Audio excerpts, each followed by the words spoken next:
Hello guys and gals, me Mudahar, and you know that GTA 5 video I made last week? You know how I was like, I'm gonna hold off on this, see how the dust settles and talk about it? Man, I wish I'd waited an extra day because it seems like a day or two after I made that video, Rockstar and Take-Two decided that, hey, mods were cool all of a sudden. Now I have reasons why this is the case, and I'll tell you exactly why. Because you don't really fuck with the PC gaming crowd.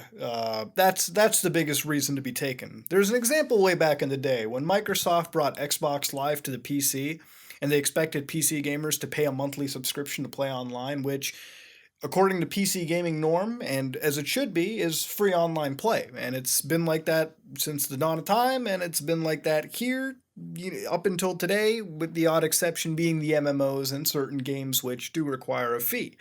But for the most part, we expect PC gaming to have free online multiplayer. It's an open platform. It's an expected thing. It's not a lockdown box or anything. Well, Rockstar learned it the hard way. If you went onto the Steam page for Grand Theft Auto 5, you would have noticed that the reviews for the game were at an overwhelmingly negative amount, obviously because people were pissed at what Rockstar did, and they showed with their vote.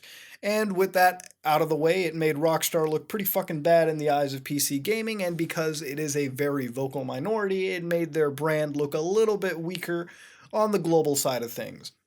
Now, as far as the mods were considered, it wasn't terribly that big of a deal because it wasn't affecting anybody on the PlayStation 4, the Xbox One, 360, and PS3. It was really targeting the PC crowd, which, at least for the Grand Theft Auto titles, cares a lot about modding.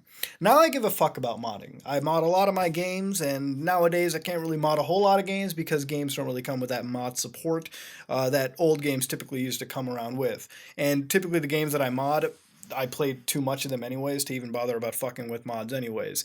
GTA 5, I was never really interested about modding that game. Initially I was, but after Rockstar really was sketchy with how they updated the game, I couldn't fuck with the GTA mods anymore. So, when Rockstar completely banned it, I expected it. I expected Take-Two to step in and worry about their GTA Online cash cow and fuck over the mods.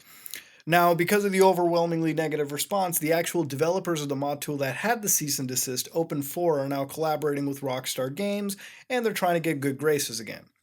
Now, the reason this is happening is simply because of what I said in the original video that I made, is that they had this short-term and long-term thing.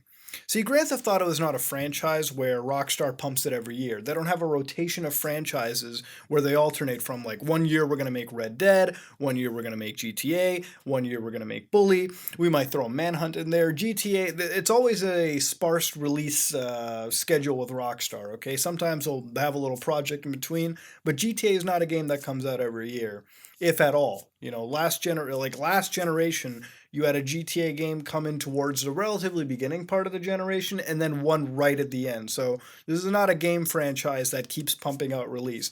They want to make a quality title and they want to release it, 5, 6 years down the hole. To this day, we don't even have a GTA 6 announcement. So you can tell that Rockstar likes to take their time with the projects they work on. Now, that relies on you having a good long-term brand, right? Call of Duty Battlefield works because they're short-term brands, all right? At the same time, they have them released every year, and you'll notice because Battlefield, they typically fall off after a couple months of the release anyway, same with Call of Duty nowadays, so they have to keep pumping out year after year. GTA 5 is a game that's still being played, and it's going to be played even when GTA 6 is released, so as time goes on, you have to make sure that you make quality products and people keep on buying them. It's like Persona, right? The Persona games they have a level of quality they have to match, and that's why people keep buying them because the quality is always matched. Now, if you fucking screwed over the PC crowd and you pissed them off and you took away modding, which could have potentially affected people in the future on the console side because, hey, maybe modding might have been a more open thing and Rockstar could have completely axed it and it would have pissed more people off. It just burns people, and it makes it so that your product's not going to be sold for something so petty that it really shouldn't have been an issue in the first place. At least some good came out of the situation, right? The dust wasn't settled when I made the video, I guess, but now that it's settled, it's a good ending for Rockstar Games. But that's not where this video ends. No. Because if you compare it to another developer right now, Bethesda, ZeniMax, whatever you want to call them, It seems like they want to monetize mods yet again, ladies and gentlemen. You know, remember when Skyrim and Steam Workshop had that paid mod bullshit where you could pay for mods and all that, and it was active for I think a couple days before the backlash was so severe that Steam stepped in and said, "Fuck no, we're not doing this anymore." And Bethesda at the time I thought would have learned their fucking lesson. Don't monetize mods. You know, mods are that thing in the community where people get together, they create products, they share them, and typically modding is a thing where it's not monetized in the first place. The mods that you see for many games that come out don't have a monetization behind them because they're just made by the community to be made, right? But now that you have Bethesda trying to monetize and, you know, sort of sell products away, which in a way is something that Steam almost does too. Valve does with some of their games as well. They have the workshop and you submit items to the workshop, and Valve likes to make a little cut out of the items for themselves and you. So I guess Bethesda wanted a pie of that, right? Because they have games that are very modding friendly and they have huge modding communities behind them. But it's one of those things where it's a very similar case to Rockstar's Grand Theft Auto, where if they don't play their cards right, they could fuck it up entirely for them. And I already see a little element of that kicking in too. You know, I'm a huge, Bethesda fan. I play Fallout, I play Elder Scrolls. Fallout 4 to me was not a game that was even remotely as good as, say, New Vegas or Fallout 3, and I kind of believe that is a fact. You know, Fallout 4 is more of this Minecrafty crafting simulator settlement creator than it was a true Fallout game. And you could start to sort of see the casualization of that franchise, some of the content not being as intricate as past games, even though you're dealing with hardware that's much newer, so you expect more expansive fucking worlds, right? You don't really get them. And the interesting thing that Bethesda did this generation was that they brought modding to consoles, right? On the Xbox One, you can have external assets, you can install mods, and you can play the game with mods, right? You can even have little graphical mods too. It's actually really amazing how much you can do with modding on the consoles. Now, for those of you who don't exactly know the story that's coming into fruition, that what I'm about to state over here is that during E3, Bethesda slipped a little nugget of information behind Fallout and Skyrim Special Edition for the next generation systems, and I think PC as well. Something they like to call the Creation Club. Now, you think after the fucking Steam Fallout, Bethesda would probably wonder, oh, we shouldn't do this, it's not something that flies by. But they're trying to bring that cancerous feature to the console side as well.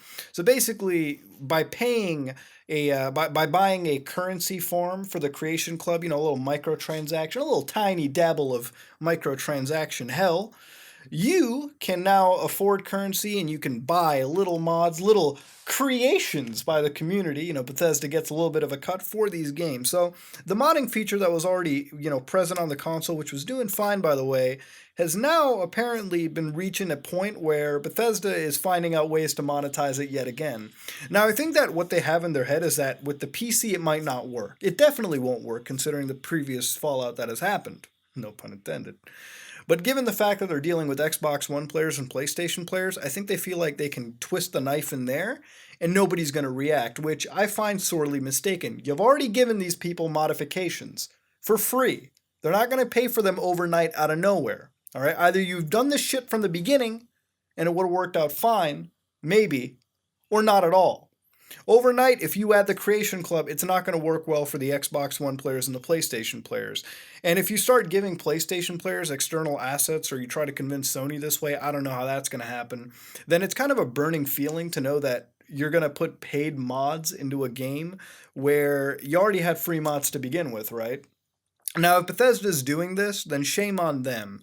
And this isn't even about Bethesda or Rockstar games in its entirety. It's about the weird monetization route of mods or the banning of them outright.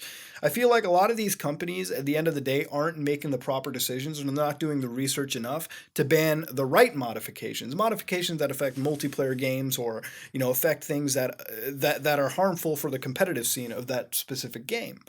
But at the same time, starting seeing mods that are slowly turned monetizable by the company themselves. And I understand everyone's got to make money here and there, but to me personally, there's always a limit. Last generation, we had these games that cost less to make, and they still made a fair chunk of change off them. But at the end of the day, you got a product that was complete.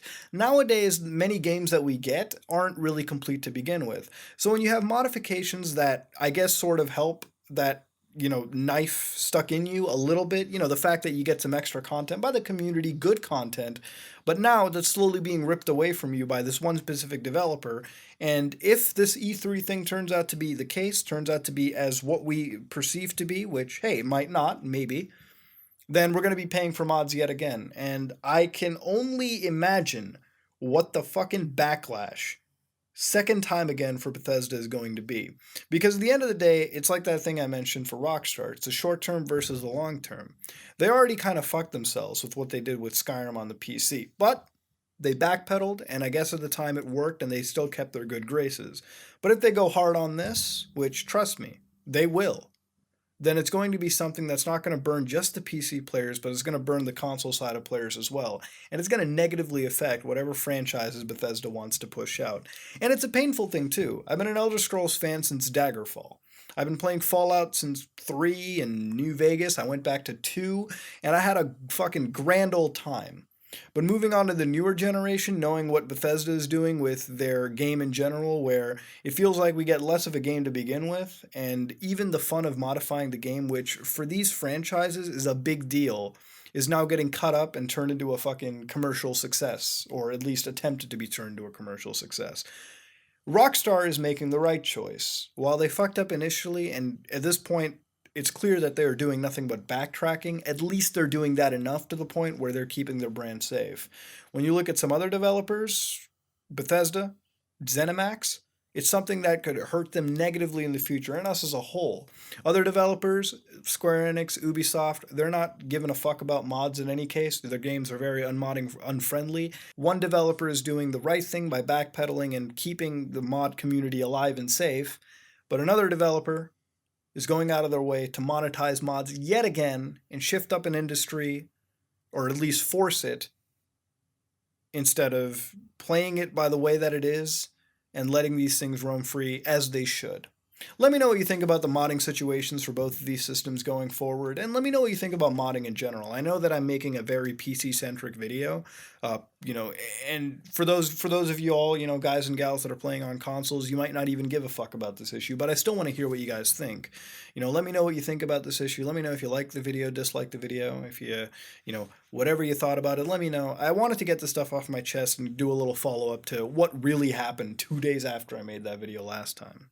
I'm very passionate about the issue, and I don't know what you think. If you like what you saw, please like, comment, and subscribe. Just like if you dislike it, this is me, Mudahar, and I am